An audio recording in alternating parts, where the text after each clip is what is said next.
Hello, ഞാൻ video ചെയ്യാൻ തുടങ്ങിയപ്പോൾ തൊട്ട് എനിക്ക് വരുന്നൊരു മെസ്സേജാണ്.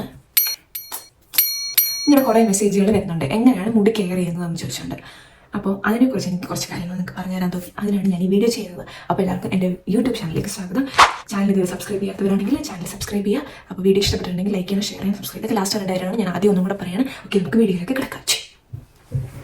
ഞാനിവിടെ ജർമ്മനിയിൽ വന്നപ്പോൾ തൊട്ട് എനിക്ക് പലരും മെസ്സേജ് ചോദിക്കുന്നതാണ്, മുടി കൊഴിയുന്നുണ്ടോ, താരനുണ്ടോ, എങ്ങനെയാണ് മുടി കെയർ ചെയ്യുന്നത്, മുടിക്ക് എന്തെങ്കിലും മാറ്റങ്ങളുണ്ടോ എന്നൊക്കെ ചോദിച്ചിട്ട്. ആ ചോദ്യങ്ങൾ എന്തുകൊണ്ടാണെന്ന് വെച്ചിട്ടുണ്ടെങ്കിൽ പൊതുവെ യൂറോപ്പ് എന്നല്ല, നമ്മുടെ നാട് വിട്ട് വേറൊരു സ്ഥലത്തേക്ക് മാറിക്കഴിയുമ്പോൾ മുടി കൊഴിച്ചിലും പിന്നെ അതുപോലെ തന്നെ സ്കാൽപ്പ് വല്ലാണ്ട് ഡ്രൈ ആയിട്ട് താരനുണ്ടാവുന്നതും ഇത് എല്ലാവർക്കും അനുഭവിക്കുന്ന ഒരു കാര്യമാണ്. എല്ലാവർക്കും നല്ല മിക്കവർക്കും. അപ്പം ഈ പ്രോബ്ലംസ് ഒക്കെ എനിക്കും ഉണ്ട്. എനിക്കെന്ന് വെച്ചാൽ മുടി കൊഴിയുന്നുണ്ട്. ഒരു ടൈമിൽ എനിക്ക് നാട്ടിൽ നിന്ന് മുടി കൊഴിയും. അതിങ്ങനെ ഇന്ന സമയത്തെ കൊഴിയണമെന്നില്ല. എനിക്ക് ചിലപ്പോൾ എന്തെങ്കിലുമൊക്കെ ഭയങ്കര ടെൻഷനുണ്ട്, എക്സാമിൻ്റെ ടൈമൊക്കെ ആണെങ്കിൽ എനിക്ക് മുടി കൊഴിയും. അതുപോലെ തന്നെ ചൂടുള്ള സമയത്ത് എൻ്റെ മുടി കൊഴിയും. അതൊക്കെ അവനവൻ്റെ തലയുടെ മീൻസ് സ്കിന്നിൻ്റെ സ്ട്രക്ചർ അനുസരിച്ചിരിക്കും. എനിക്ക് സയൻറ്റിഫിക്കായിട്ട് പറയാൻ വലിയ അറിവൊന്നുമില്ല, പക്ഷേ എൻ്റെ ഒരു അറിവിൽ, എൻ്റെ ഒരു എക്സ്പീരിയൻസിൽ ഞാൻ പറയുന്നതാണ്. പിന്നെ അതുപോലെ തന്നെ താരൻ്റെ ചിലവരൊക്കെ 2, 3, 4 ദിവസം കൂട്ടിയിട്ടാണ് വീക്ക്ലി വൺസ് ഒക്കെ തല കഴുകുന്നവരുണ്ട്. ചിലവർ ഡെയിലി കഴുകും, ഒന്നരാടം കഴുകുന്നവരുണ്ട്. എന്നെ സംബന്ധിച്ച് എൻ്റെ മുടി എനിക്കിപ്പോൾ 3 ദിവസം വേണമെങ്കിൽ കുളിക്കാണ്ടിരിക്കാൻ പറ്റും, പക്ഷേ തല കഴുകാണ്ടിരിക്കാൻ എനിക്ക് പറ്റില്ല. കാരണം എൻ്റെ തലമുടി ഒരു 2 ദിവസം കഴുകാണ്ടാകുമ്പോഴത്തേക്കും തല ഭയങ്കര ഡ്രൈ ആകും. ഭയങ്കര ഡ്രൈ ആയി എനിക്ക് താരൻ വരാൻ ചാൻസ് ഉണ്ട്. ഇതാണ് എനിക്ക് താരൻ വരുന്ന ഒരു കാര്യം. അതിപ്പോൾ നാട്ടിലാണെങ്കിലും ഇവിടെ ജർമ്മനിയിലാണെങ്കിലും എനിക്ക് അങ്ങനെയാണ്.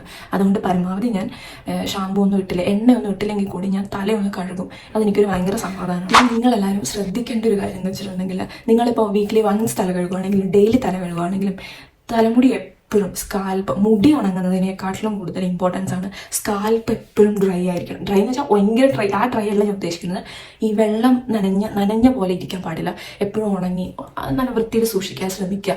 തലമുടിയൊക്കെ കഴുകുവാണെങ്കിൽ ഞാൻ ഡ്രയർ യൂസ് ചെയ്തിട്ട് മുടി നാട്ടിൽ നിന്ന് ഉണക്കാറുണ്ടായിരുന്നില്ല. 1 hour 2 hour കൊണ്ട് മുടി ഉണങ്ങാറാണ് പതിവ്. പക്ഷേ ഇവിടെ വന്നു കഴിഞ്ഞിട്ട് ഇവിടുത്തെ തണുപ്പിനൊന്നും എൻ്റെ മുടി അങ്ങനെ ഉണങ്ങത്തുണ്ടായിരുന്നില്ല. അങ്ങനെയാണ് ഞാൻ ഡ്രയർ മേടിച്ചതും ഞാൻ ഡ്രയർ യൂസ് ചെയ്തിട്ടാണ് മുടി ഉണക്കാറ്. അപ്പോൾ നിങ്ങൾ ഡ്രയറൊക്കെ യൂസ് ചെയ്യുമ്പോൾ ശ്രദ്ധിക്കേണ്ടതെന്ന് വെച്ചിട്ടുണ്ടെങ്കിൽ ഒരിക്കലും ഭയങ്കര ഹീറ്റായിട്ടുള്ള ചൂട് കാറ്റ് തലയിൽ അടിക്കാതിരിക്കാൻ ശ്രദ്ധിക്കുക. ഇതൊക്കെയാണ് മുടി മീൻസ് കെയറിങ് ആയിട്ട് എനിക്ക് പറയാനുള്ളത്. നനഞ്ഞ മുടി വെച്ചുകൊണ്ടിരിക്കാതിരിക്കുക, പിന്നെ മുടി ഉണക്കുക. ഡ്രയർ യൂസ് ചെയ്യുന്നുണ്ടെങ്കിൽ ഭയങ്കര ഒത്തിരി ചൂട് കാറ്റ് വെച്ചിട്ട് മുടി ഉണക്കാതിരിക്കുക. ഇതൊക്കെയാണ് എനിക്ക് പറയാനുള്ളത്. പിന്നെ ഓയിൽ ചെയ്യുന്ന സമയത്ത് എനിക്ക് കുറച്ചും കൂടെ എഫക്റ്റീവായിട്ട് തോന്നിയത്, നിങ്ങൾ പ്രത്യേകിച്ച് ഇപ്പോൾ യൂറോപ്പിലൊക്കെ താമസിക്കുന്നവരുടെ ഓയിൽ മിക്കപ്പോഴും കട്ടയായിട്ട്, കോക്കനട്ട് ഓയിൽ കട്ടയായിട്ടാണ് ഉണ്ടാവുക. അപ്പോൾ നമുക്ക് അത് ഉരുക്കി മീൻസ് സാധാരണ ഓയിൽ പോലെ ആക്കാൻ ഭയങ്കര മീൻസ് അതിനൊരു ടൈമാണല്ലോ, അത് ചൂടാക്കണം, അതിനെ ഉരുക്കണം. അപ്പോൾ നമ്മൾ മടി കാരണം നമ്മൾ അതുപോലെ തന്നെ എടുത്ത് കയ്യിലിങ്ങനെ ആക്കി തലയിൽ തേക്കും. അങ്ങനെ തേക്കുന്ന എനിക്ക് അത്ര എഫക്റ്റീവായിട്ട് ഫീൽ ചെയ്തിട്ടില്ല. അപ്പോൾ നിങ്ങൾ ശ്രദ്ധിക്കേണ്ടത്, ജസ്റ്റ് ഒരു ഓയിൽ ഒരു സ്പൂണിലോ അങ്ങനെ എടുത്തിട്ട് ജസ്റ്റ് ഒന്ന് ഹീറ്റ് ചെയ്ത് അതൊന്ന് മെൽറ്റ് ചെയ്തിട്ട്, അതെന്ന് ഒത്തിരി ചൂടാക്കാൻ നല്ല ഉദ്ദേശം, അത് ജസ്റ്റ് ഒന്ന് മെൽറ്റ് ചെയ്തതിന് ശേഷം തലയിലേക്ക് അപ്ലൈ ചെയ്യാം. ഇതൊക്കെ എനിക്ക് പെട്ടെന്ന് ഓർമ്മ വന്ന കുഞ്ഞു കുഞ്ഞു കാര്യങ്ങളാണ്. ബേസിക്കലി ഞാൻ ഇന്ന് വീഡിയോ ചെയ്തത് ഇങ്ങനെ കഥ പറയാൻ വേണ്ടിയിട്ടല്ല. ഞാൻ ഇന്നൊരു മാസ്ക് അപ്ലൈ ചെയ്യുന്നുണ്ട്, അത് നിങ്ങളെയും കൂടെ കാണിച്ചു തരാമെന്ന് വിചാരിച്ചു. അപ്പം ഞാൻ ഇന്ന് ഉപയോഗിക്കാൻ പോകുന്ന മാസ്കിൽ ആഡ് ചെയ്യുന്നത് നീമിൻ്റെ പൗഡറാണ്. നീം ആര്യവേപ്പിൻ്റെ പൗഡറും പിന്നെ തൈരുമാണ്.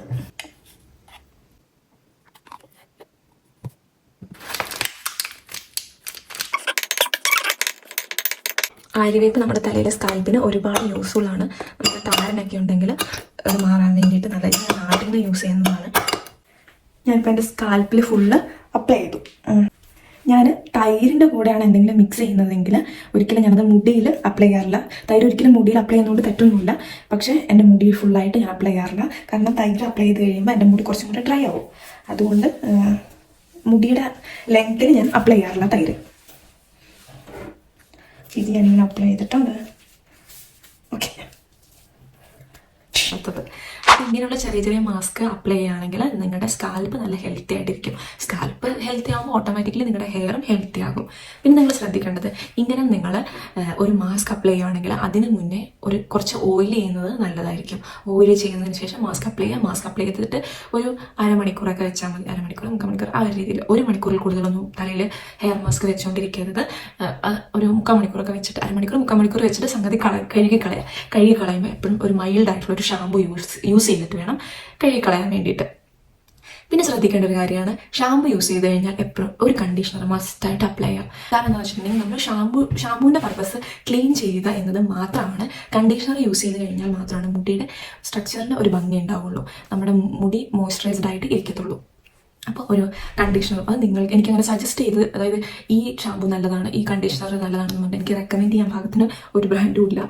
നിങ്ങൾക്ക് നിങ്ങളുടെ യൂസ് ചെയ്തിട്ട് ഇഷ്ടമുള്ള ഒരു ഷാമ്പും കണ്ടീഷണറും യൂസ് ചെയ്യാം. അപ്പം ഇതൊക്കെയാണ് എനിക്ക് ഹെയർ കെയർ ടിപ്പായിട്ട് പറഞ്ഞുതരാൻ വേണ്ടിയിട്ട്. ഇതൊക്കെ വലിയ കാര്യമൊന്നുമല്ല എനിക്കറിയാം, പക്ഷെ ഒരുപാട് മെസ്സേജുകൾ ഇങ്ങനെ മുടി കയറുന്നതിനെക്കുറിച്ച് വരുന്നത് കൊണ്ടാണ് ഞാൻ ഇങ്ങനൊരു വീഡിയോ ചെയ്തത്. വീഡിയോ കണ്ടിട്ട് ഇഷ്ടപ്പെട്ടിട്ടുണ്ടെങ്കിൽ ലൈക്ക് ചെയ്യണം, ഷെയർ ചെയ്യണം, സബ്സ്ക്രൈബും ചെയ്യണം. നിങ്ങൾക്ക് ഇനി എന്തൊക്കെ വീഡിയോസാണ് വേണ്ടതെന്ന് വെച്ചിട്ടുണ്ടെങ്കിൽ അത് നിങ്ങൾ കമൻറ്റിൽ അറിയിക്കുക. അപ്പോൾ ഞാൻ അതിനെ പറ്റിയിട്ട് വീഡിയോ ചെയ്യുന്നതായിരിക്കും. അപ്പോൾ ശരി, അടുത്ത വീഡിയോയിൽ കാണാം. ബായ്. പിന്നെ മുടി കൊഴിയാറില്ലെന്ന് ചോദിച്ചല്ലേ, ഇത് കണ്ടോ, അതായത് ഇപ്പം ഞാൻ മാസ്ക് അപ്ലൈ ചെയ്തപ്പോൾ പോയ മുടിയാണിത്.